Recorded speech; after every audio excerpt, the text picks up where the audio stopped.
going on, guys? Welcome back to another episode of Reaction Therapy with Big Clay. This week's episode, we're going to tune into How Does a Planet Die?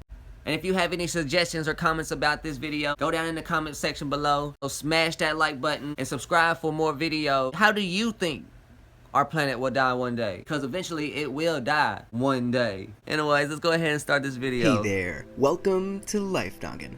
In the life of a planet, there are many things that can go wrong. Two planets could collide with one another. It could be struck by a damaging asteroid, and eventually its host star will die. But there's also some other ways that a planet could basically shut down and take a turn for the worst. And to see how, all we have to do is examine our own planet and our red neighbor, Mars. Before we get into the terrifying idea of planetary death, and believe me, you'll want to stick around for it, I want to take a moment to thank our sponsor, Best Fiends Forever, which is the second game in the Best Fiends trilogy. Not only did they help me make this video possible, but I think the game is crazy fun. In it, you can slap some nasty slugs, collect some coins, and level up while trying to get as fast and far as you can. The new Ice Queen event is happening on February 3rd, and you can unlock rare rewards that will only be available for 2 weeks. Download the game for free and get going.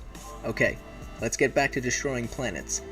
Nowadays, Mars is a cold, dry, and dusty planet with temperatures averaging around -63 degrees Celsius. But it wasn't always like that. In fact, billions of years ago, it's thought that Mars had rivers and lakes and potentially even oceans. It was warmer back then too, and had a much thicker atmosphere than it has today. But what caused that change? Well, for that we can blame the sun. Specifically, its solar winds and solar storms, like coronal mass ejections. See, more than 3.5 billion years ago, when Mars lost its magnetic field and the sun was more active, the solar wind and storm stripped it of its atmosphere. And now its remaining atmosphere is just a measly 1% of Earth's. A recent study by NASA found that solar wind alone causes around 100 grams of gas to be lost to space every second. So if you're looking for your next interplanetary travel destination, you might want to choose somewhere else instead, especially since Earth's future isn't looking too good right now. And for that, we have global warming to blame. By now, you probably know that the average global temperature has increased by about 0.8 degrees Celsius since 1880, and the main cause of this is the human addition of greenhouse gases into the atmosphere. The increasing temperatures have led to ice melting worldwide, especially the Arctic sea ice, which is home to animals like walruses and polar bears. They use sea ice for hunting and traveling, and any changes to it can dramatically affect their lives. Also, as the climate warms, hurricanes will continue to get stronger and more intense. Sea levels will rise potentially over 1 meter by 2100, and ocean acidification will have devastating effects on marine life. But on top of all of that, a major ocean current may be in serious danger. A recent study found that if atmospheric carbon dioxide levels were to double in the future, the Atlantic meridional overturning circulation will weaken and eventually collapse after 300 years. Without this large oceanic conveyor belt, the northern Atlantic and Arctic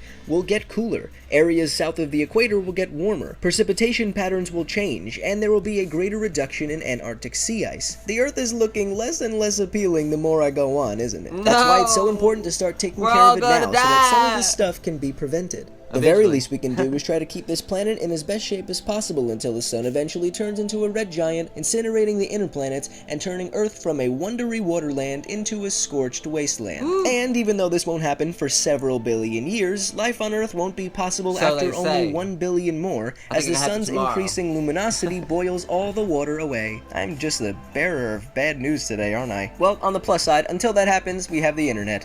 And I definitely couldn't live without that. Let me know what we should talk about next in the comment section below. If you guys haven't heard, Life Noggin has relaunched a channel called Play Noggin. It's all about exploring the science of your favorite video games. So if you love Life Noggin and want to learn even more, check it out. The nearest star to our sun, Proxima Centauri, is over 4 light years away, meaning light, the fastest thing in the universe, takes 4 years to reach it. Alright guys, enough of that video. Tell me in the comment section what you thought about that video. Tell me, how do you think we would all die one day? Subscribe for more videos. Smash that like button. Until next time, this is Reaction Therapy with Big Clay. I am out.